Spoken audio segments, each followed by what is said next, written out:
पर फैसला ले लिया, हम उनकी बात को नहीं मानते हैं, हम तो ट्रेन रोकेंगे। ये आपस में बैठ के सुलझा लीजिए। ट्रेन रोककर क्या आप आम लोगों के लिए दिक्कतें नहीं बढ़ा रहे हैं? हम मानते हैं कि आम पब्लिक परेशान होती है और आम पब्लिक को हम नहीं चाहते परेशान करना, ये सरकारें चाहती है। हमने 15-20 दिन पहले इनको अल्टीमेटम दिया था कि क्या तो हमारी मांग को सुन लिया जाए और नहीं तो हम आंदोलन करेंगे। ये 20-25 दिन से ऐसी दफ्तरों में इनके अफसर बैठे हैं, इनकी सरकार बैठी है, क्या इनको हमारे अल्टीमेटम को इन्होंने सीरियस नहीं लिया?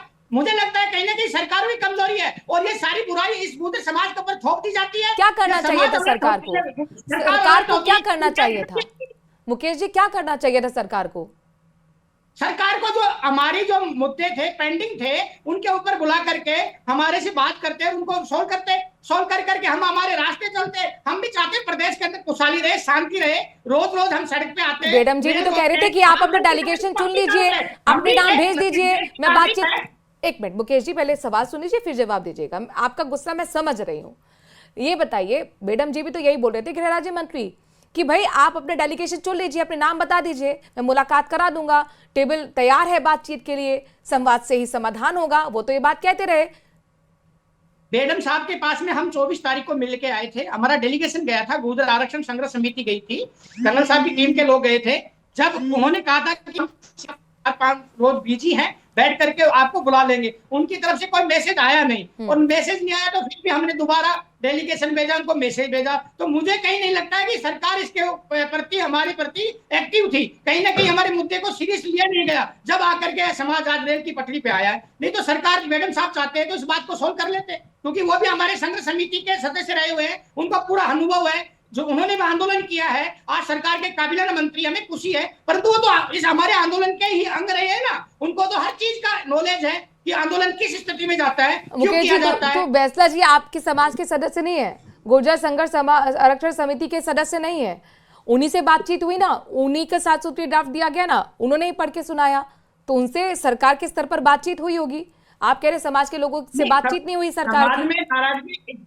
वो नाराजगी का कारण ये था कि कल गाजीपुर के अंदर मैडम साहब आए थे, कहीं ना कहीं विजय उसको इग्नोर कर गए, तो समाज में गुस्सा था कि ये बात तो कल वहीं बैठ के गाजीपुर में हो जाती। जब रेल की पटरी के पास में आप महापंचायत कर रहे हो, समाज के युवाओं में उबाल है, तो कहीं ना कहीं इस विजय के अंदर कुछ कमजोरियां रही है, क्योंकि ये जो कल महापंचायत होनी नहीं चाहिए थी, कल गाजीपुर में मैडम साहब आए थे, वहीं सोल्व हो जाती। उन्होंने कहा कि हम जो समाज को जिस तरीके से, क्या तो विजय बैसला के प्रति नाराजगी ये रही कि वो शक्ति प्रदर्शन करके समाज के अंदर नेता बनना चाह रहा था। नेता तो समाज ने बना दिया, परंतु समाज के मुद्दे के साथ, पवित्रता के साथ खड़ा रहेगा। समाज भी मंच में ये कह रहा था कि आप पार्टियों की राजनीति छोड़िए, समाज के मुद्दे के साथ खड़े रहिए। तो कहीं ना कहीं समाज को डाउट लगा, तो समाज उनकी बातों पर सहमत नहीं हुआ। आशुतोष राजपूत जी, यही पॉइंट में लाना चाह रही थी जो मुकेश जी ने बोल दिया।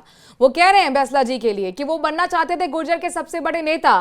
तो क्या ये राजनीतिक महत्वाकांक्षा ही दिखती है जो आज गुर्जर समाज में दो फाड़ हैं और युवा उनके फैसले को नकार रहे हैं सिरे से?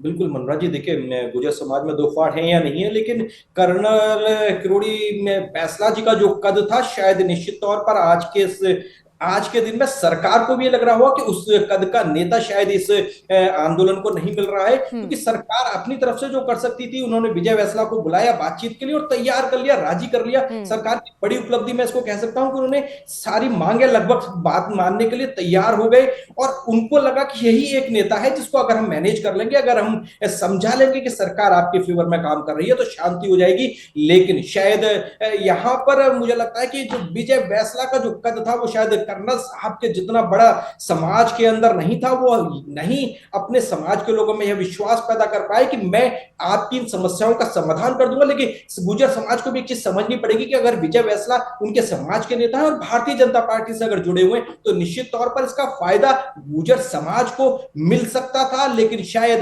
गुर्जर समाज से भी मुझे लगता है कि थोड़ी सी उनको भी इस जो कैलकुलेशन थी उसमें कहीं आगे पीछे वो हुए हैं, क्योंकि सरकार के साथ में ही आप अपनी चीजें हासिल कर सकते हैं कि अब ये वास्तविकता है। हालांकि समाज के पास में अपनी ताकत होती है और ताकत के बल पर भी बहुत सारी चीजें हासिल की जा सकती हैं, लेकिन शांति आप कह रहे हैं कि विजय बैसला जो है वो बीजेपी से भी जुड़े हैं, इसका समाज को फायदा मिलेगा। तो ऐसे सचिन पायलट भी तो हैं, तो उसका कौन सा फायदा गुर्जर समाज को मिल गया?